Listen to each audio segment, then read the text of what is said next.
Published 1436 est, the 16th of November 2017. Updated 1436 est, the 16th of November 2017. A displaced Yemeni family are pictured next to their makeshift shelter on a street in the Yemeni coastal city of Hodeidah on November 16, 2017. UN Secretary-General Antonio Guterres is very much disappointed that the Saudiled coalition is refusing to lift its blockade of Yemen and has written directly to Riyadh's representative, his spokesman said Thursday.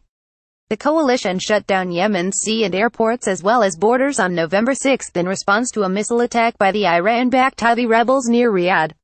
After repeated appeals by UN officials were ignored, Guterres wrote to the Saudi ambassador on Thursday to ask for an end to the blockade, which he said is already reversing the impact of humanitarian efforts.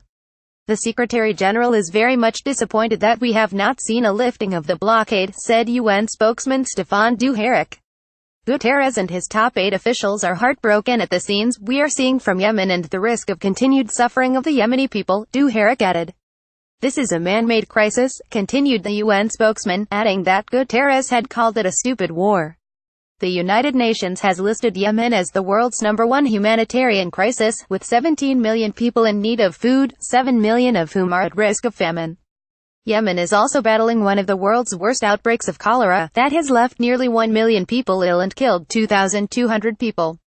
In a letter to Saudi Ambassador Abdallah al-Mualimi, Guterres called on the coalition to allow UN flights to Sana'a and Aden, and to reopen the key ports of Hodeidah and Salif in rebel-held territory.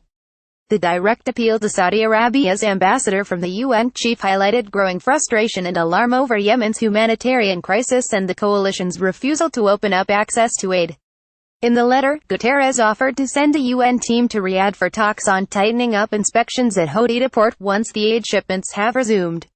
The coalition argues that ships docking at Hodeidah port are used for arms smuggling to the Houthi rebels.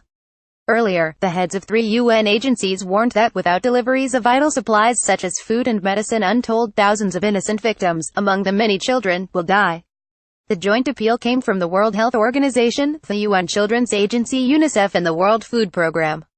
The coalition has partially eased some restrictions on ports controlled by the Saudi-backed Yemeni government, but the United Nations is insisting on access to Hodeidah and Salif ports.